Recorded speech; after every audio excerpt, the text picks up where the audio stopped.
All right then. Well, let me pray in closing today. I don't know if I can follow that. Um, hey, my name is Mark, and I also want to welcome you to the Grove Church this morning. I honestly, this new series that we're starting about what it looks like to submit, I think it's hilarious that I get the draw to be the guy to start that, because I feel like this is just an area that I have tremendous crazy weakness in, and so it's funny. I do think that I've come to believe over time here at the Grove that the way when we're planning out the calendar and the way that it falls, that somebody ends up speaking on one date and there's this one passage or this one topic that it doesn't just happen by accident. It seems like a lot of times it falls that it's the thing that I get most convicted about. This last one, when we talked about Genesis chapter 12 and about Abram, going down to Egypt and having to lie about his wife, it's crazy. I mean, over the last few weeks, there have been two different times, several more times than this, just in the conviction and the things that I learned from it, but there have been two different times that it came up I've never heard a message on that. I never really studied it before we did that Sunday. And, at two different times, somebody else brought it up, and it was like this discussion that needed to be had on some things that come out from that passage.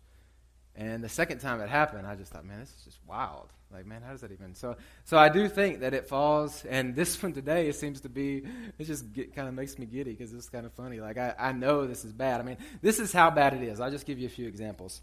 We live up in Springdale, near the high school, and in West Springdale, the high school, and the middle school, and the elementary school. They're all kind of on a road together. And, we've got Brennan's at the middle school, and Caleb's now at the high school, and the twins are at the elementary school. And in fact, so Brennan, all through the fall, has also run cross-country early in the morning over at the junior high. And so what I'm getting at, this road that runs right beside those, I mean, on a day that I've got most of the job of getting kids to places, I mean, I may cross up and down that road, 2 or 3 times, right? Well, there's a neighborhood right across from the high school, and some of the folks that maybe live up there, you're probably going to know exactly where I'm going with this. There's a neighborhood that's right across there, and maybe it's just me, though, but there's a walkway, and once or twice in the time that we've lived here, there's actually been somebody crossing when I came. I'm sure they crossed more than that, but once or twice they have. Now, all along, there has been a sign that says 20 miles an hour when children are present. And all along, I have honored that, right? I don't want to run over any kids. I appreciate that, that's good. And so I try to get close to 20. Now, getting close to 20 is difficult. That's normally that's like 40, and you drop down to 20. Y'all know what dropping from 40 to 20 feels like, right? Feels like bamboo shoots underneath your fingernails. But I've done it, I've made it work, and, I'm always trying to slow down. But evidently they had some people that weren't slowing down, because now there's a guy that stands by this sign. Now, he's not a police officer. He's an elder. I'll kind of give you the picture. He's an elderly guy. He's got long gray hair pulled back in a ponytail. He's got an orange vest on to protect himself, which he probably needs to. And he's got a sign that's a stop sign and a slow sign, and he stands out there to stop the traffic. But because there's not normally people walking that he actually stops out on the road, most of his job is to stand by that sign, the 20-mile-an-hour sign. And the dude's got some kind of sixth sense, like he can see you coming, and he knows if you're like 20.5. Points up at the sign, gives you this look like, are you really going to go more than 20? To which, it just starts to kind of grate at you, so I've gotten to where it boils my blood, man. And so I kind of look back at him, and yeah, I'm going to go 20.5. I may go 22. I honestly, my heart, I want to, it happened this week where it happened more than once, and I think he had spotted my car now as the 20.5 guy instead of the 19 guy. And so he was just kind of staring me down, and everything in me wanted to drift up on the sidewalk, scream obscenities out the window. I mean, I want to just drive my foot through the floorboard and just, go 40 just to spite. Now, do I disagree with the rule? No, I'm total agreement with the rule. I just don't like this dude looking at me and kind of giving me the idea that I'm doing something wrong. I think I struggle really bad with this. Yesterday, so our life now, we've got the two older boys wrestle, and wrestling season has just started, and it'll go through February, so just about every Saturday we're going to be somewhere. Yesterday we were in Muskogee, Oklahoma, and at these tournaments, they're in the basketball gym, so you've got the stands, and that's where the family and wrestlers that aren't wrestling, anybody but coaches and the guys on the mat are supposed to be in the stands. But nobody really stays in the stands. I mean, when your kid's wrestling, you want to get close and kind of video and be there, and And so yesterday, me and Darcy are down right beside the mat coloring Mickey Mouse pictures while the wrestling's going on. And about every 15 minutes, somebody comes over the loudspeaker and says, "Hey, only coaches and wrestlers on the mat, parents in the stands." And me and Brendan kind of look over at each other and go, me and Darcy just keep on coloring. I mean, there's the part of me almost inside of me makes me want to stay more just because the rule's there. So I struggle with this, and I don't know if anybody else that drives that street up in Springdale has a problem. Maybe it's just me. But as we walk through this series, I think there's a lot of conviction, things that I just need to work on in me. And the core verse that we're going to look at is Ephesians chapter 5, verse 21. And this is, when you're doing Bible study and you're like picking, is this an exhortation? Is this something that he's suggesting? Or is this a command? I mean, this is Paul, and I don't think you can get around the fact that this is just a command from Paul. And he says, submit to one another out of reverence for Christ. It's short and sweet, so let me read it again. Submit to one another out of reverence for Christ. Which seems like he's saying this submission is just a way of life for a true Christ follower. It's just the way it goes. Submit to one another out of reverence for Christ. Who is this one another person? I mean, is there somebody specific that we're talking about? If you go on and continue to read what Paul is talking about here, he talks about the relationship between husband and wife. Then he talks about the relationship between parents and their children. And then he talks about the relationship between slaves and their masters. And you get the feel that this isn't an exhaustive list. I don't think he's talking about any specific relationship.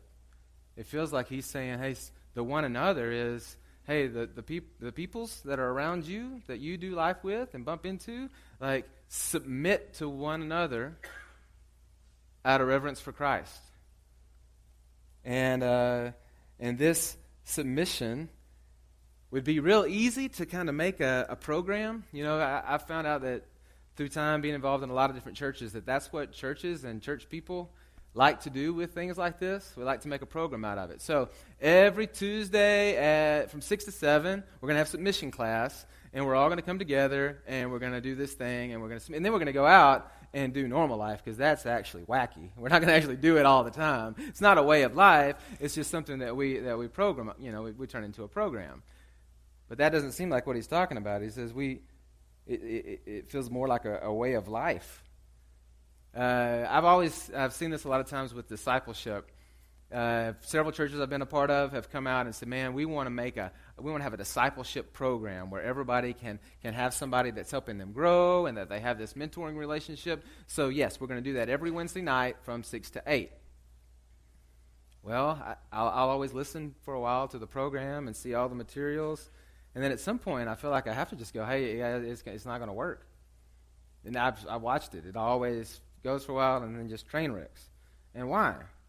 Well, the guy I've told you about, this guy Tim that spent time with me and mentored me, it just didn't look like that. I mean, this guy got involved in my life. It was very organic. He adjusted his schedule to match with mine. So at that time, Terry and I had just gotten married. It was fall, and I was playing football, and the only section of time I had was Friday night about 9 p.m.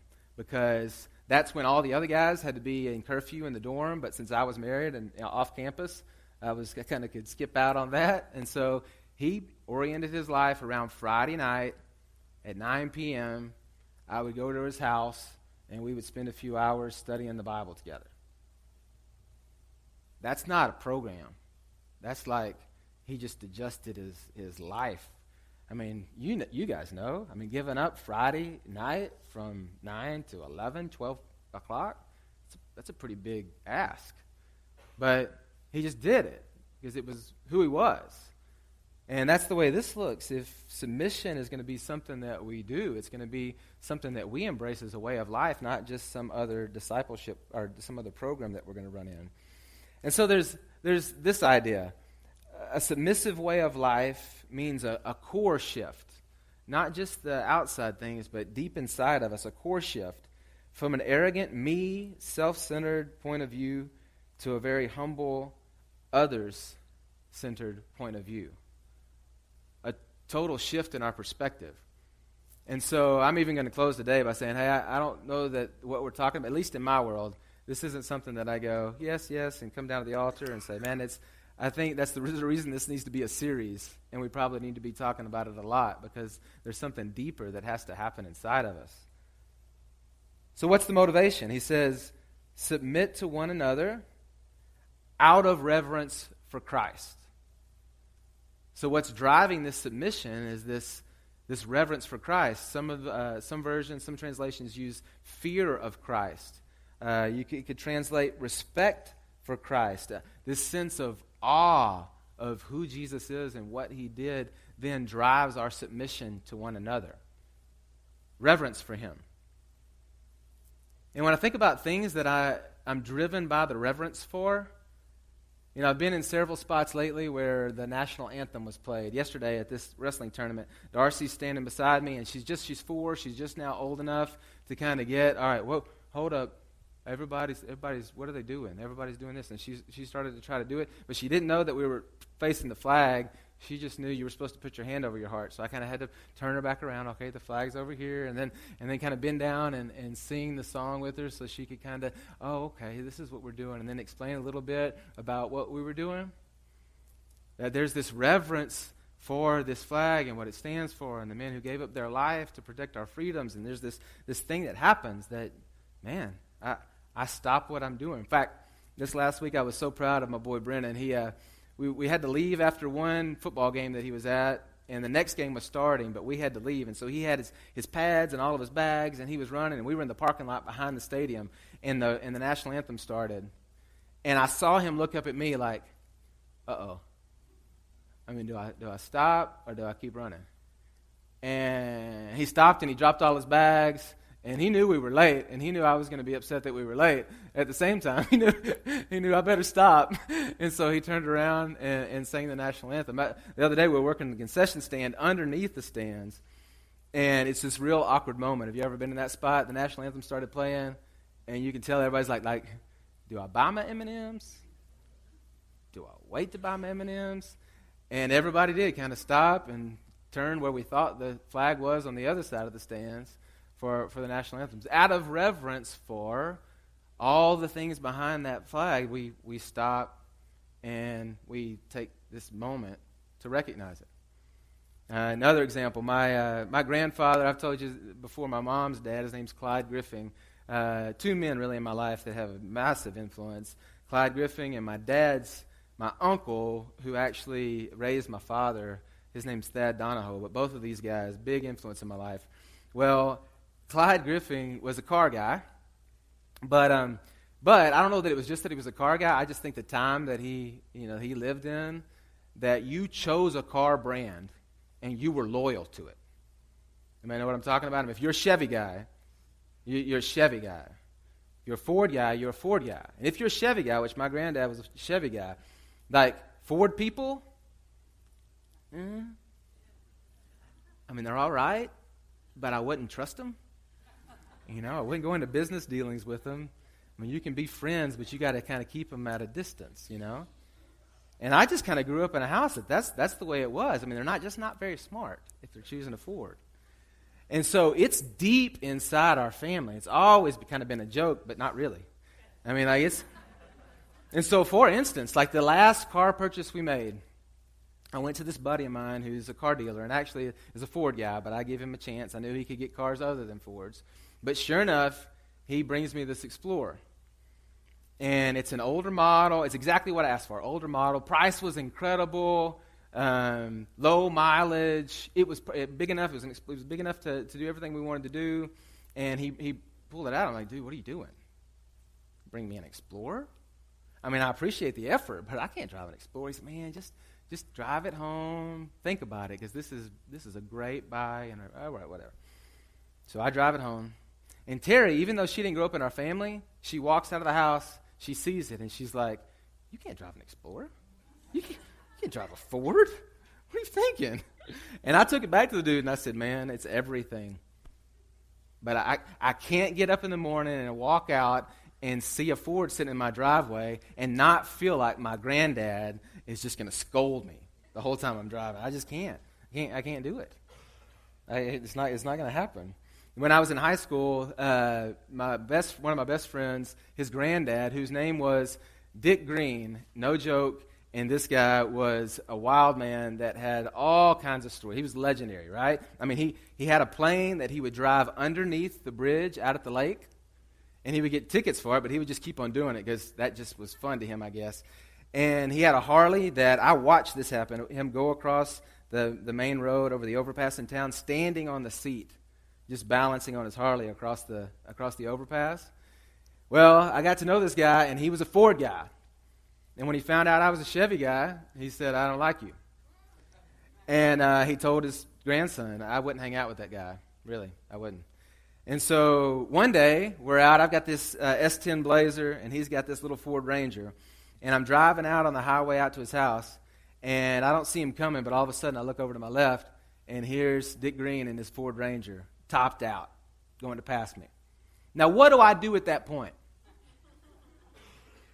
Clyde Griffin is in my soul, and he's in my foot at that moment. And I give it everything that it's got. We run, scolding as fast as we can go. We come up to the curve, and I edge him out. And then we get to the house, and he steps out of his Ranger, which is about to blow up at that point. And he looks over at his grandson, and he says, this guy's all right. You can hang out with him. Somehow that won his respect. What's so funny about this is Heidi Lofton is from the same place that I'm from. In the first service, she was in here, and afterwards she grabbed me, and she said that she was involved in some leadership thing in high school, and they asked her to travel around to the towns around our hometown to teach about that and to invite students to it. And she said she was at one of those towns, and she did the presentation, and she said, does anybody have any questions? And the first question that was asked, are you a Ford or a Chevy girl? No joke. She said, I'm a Honda girl, and everybody just said, we're not even going to listen to this girl. What are you? But there's this compulsion out of reverence for my grandfather. This is just who I am. Well, this says out of reverence for our Jesus. This is just who we are. This is what you do. Now, why?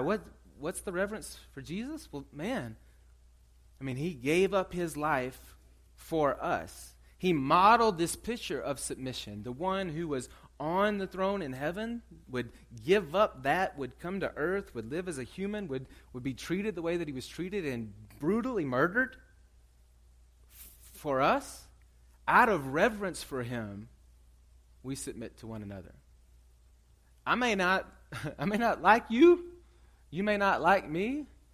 But this question of submission isn't whether I like you. It's about that I love Jesus, and out of reverence for him, I submit.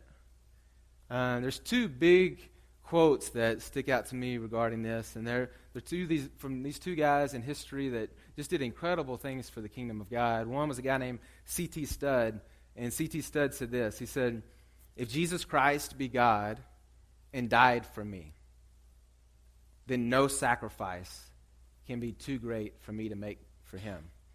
And I've shared that with you before, and I probably will 100 more times because I just think it's huge. If Jesus Christ be God and died for me, then no sacrifice can be too great for me to make for him.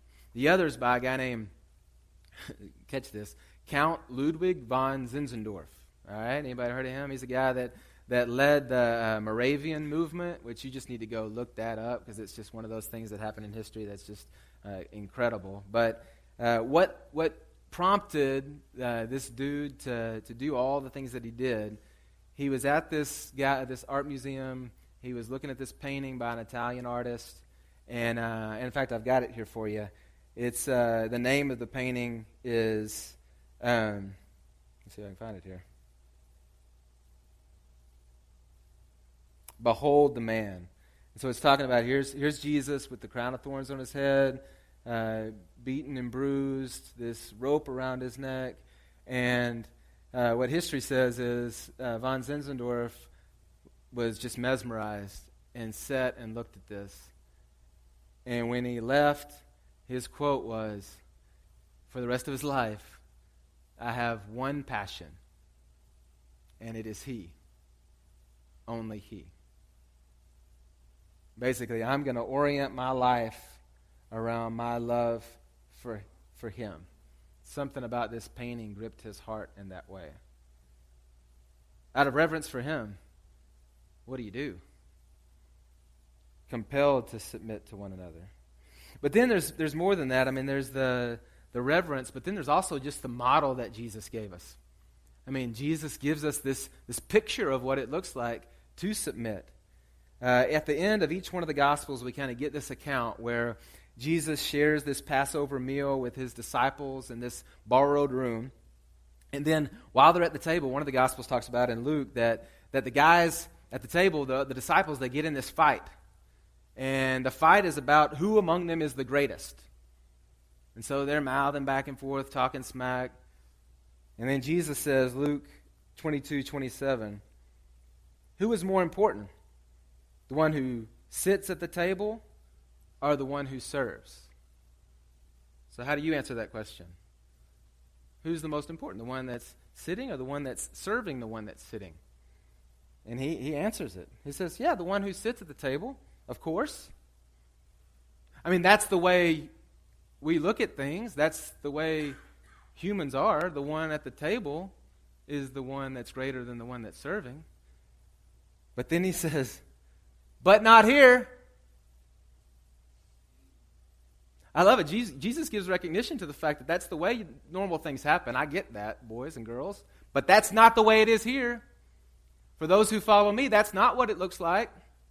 We run by a whole different set of rules. There's a higher level of living that we know about.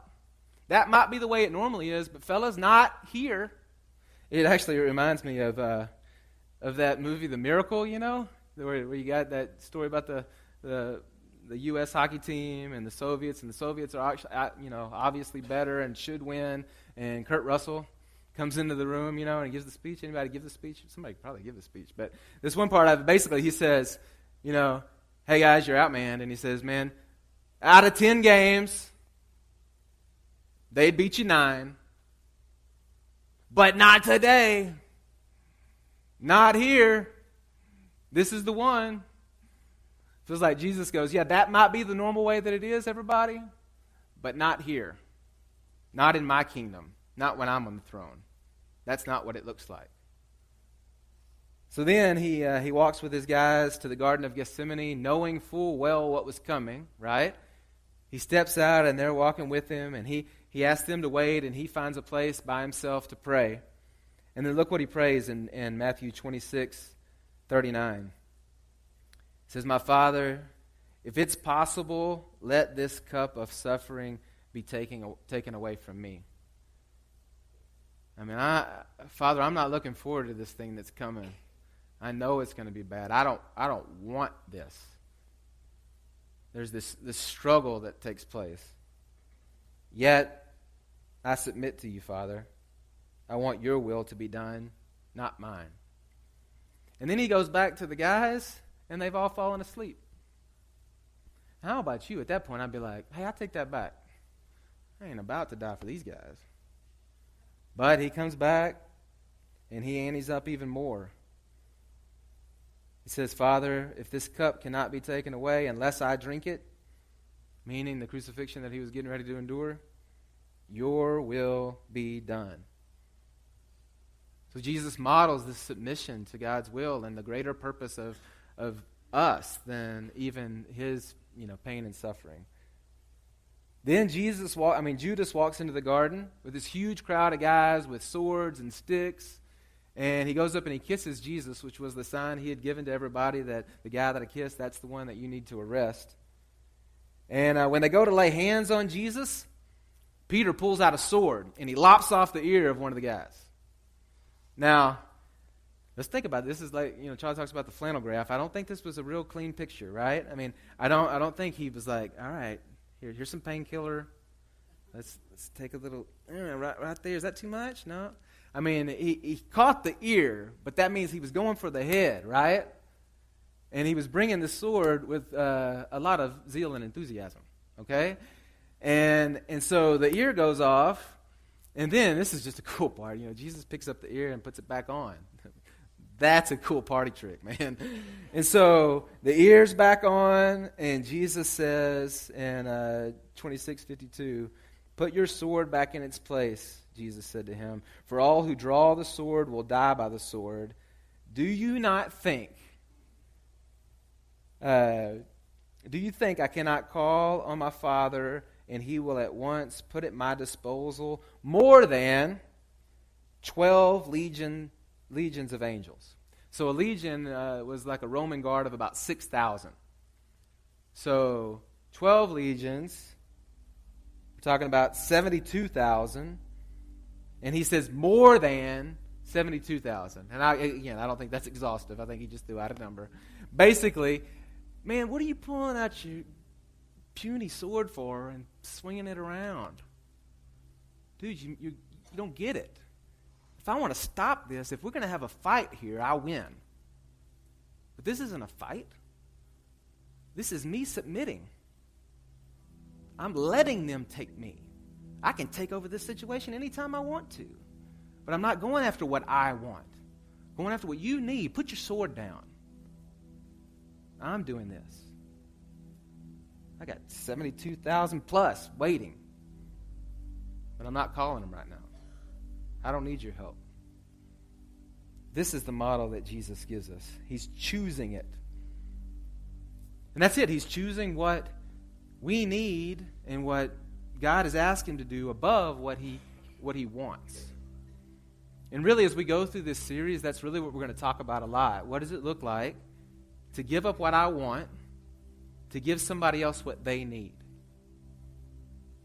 But where I think it gets really fuzzy is if you start to draw a line down a sheet of paper and you put the things that you actually need on one side and the things that you want on the other side, the things you'd be willing to sacrifice for the need of somebody else.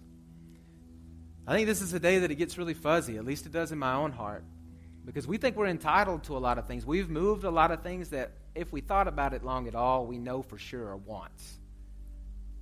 But we've kind of let those things shift over to things that we think we need and that are our rights and that we're entitled to. Truth is, that need list is pretty short. And if somebody around us has a deficit there and they need something there, and it means the sacrifice of a want to make sure that they get what they need, and that's an obvious yes. The best model that I've seen of this, again, I am not the model, but I have really seen some real clear glimpses of it as I've watched my wife Terry live. Because, like I was talking about last time, we had a lot of struggles early on, and one of the biggest struggles was what we were going to do with our life. And I had this vision that was a life that was lived for something bigger than ourselves. A life where there were no limits. That the things that maybe nobody else was willing or wanting to do, that we would sign up and go do. So I would come home with with some crazy ideas. Terry had another set of things that she really needed. She needed to be secure that we were going to be able to eat, that we were probably going to have a roof over our head. And so I would come home with an idea, like one of the best. I came home, I'd watched the movie White Squall. Anybody ever seen that one with Jerry Bridges? If you haven't, you should. But anyway, he has this boat, and he and his wife, they take the boat out on the ocean, and boys come, and they come on the boat with them, and they teach them and have school on the boat, and then they go to these islands and explore and learn, and the boat goes down. But besides that, it sounded like a really good idea. Now, I don't know how to sail, and Terry doesn't know how to sail, but I came in one day, and I'm like, I got it. Let's do that. Let's get a boat, and we'll recruit guys to come ride the boat with us, and we'll do discipleship training while we're on the boat, and then we'll dock at right in the middle of the Middle East, and then after we're there for a while, then we'll go to another place, and then we'll take this boat around the world, and when those guys come back, I mean, man, is that not the... And she's like, what?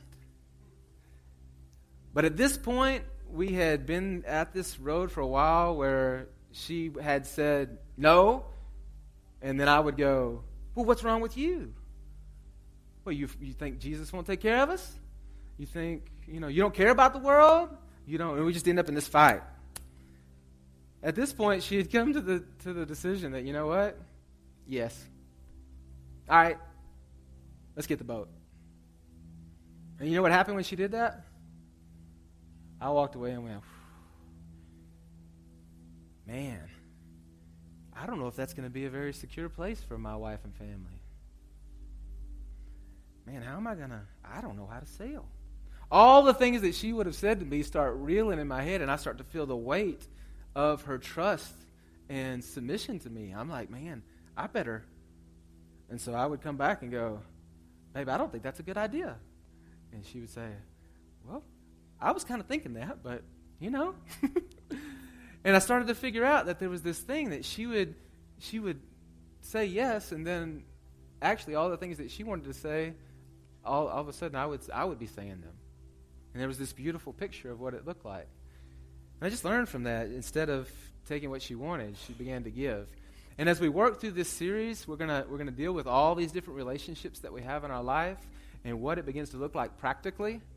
And so today, the action point, we try to come up with something that's real specific. I think this is a big enough deal and a core enough issue for us that I'm going to challenge you over the next few minutes just to ask God to soften your heart to the possibility that the one who sits at the table may not actually be the one that's in the seat of honor, but that his model of putting others ahead of ourselves, when he says, but not here it's different, that way of life is a way that everybody in the room gets fed. So if it's okay, let me just ask that he would do that in us. Father, I'm asking you that you would begin something in us today that would not just start and end today, but that it would begin something deep in us, that over these weeks as we consider the different relationships in our life, that we would be challenged, encouraged, that our reverence for you would increase so that we could have your power and compulsion to go out and to submit to one another. This is a higher way, the way when you talk about life that is abundant and full, that life that's abundant and full, the reason why we don't normally experience it is because decisions like this, things like this that don't make sense, and yet at the same time, it's the way that you made it to work. We put others ahead of ourselves. So, Father, I ask that you would do that in us to your glory. Amen.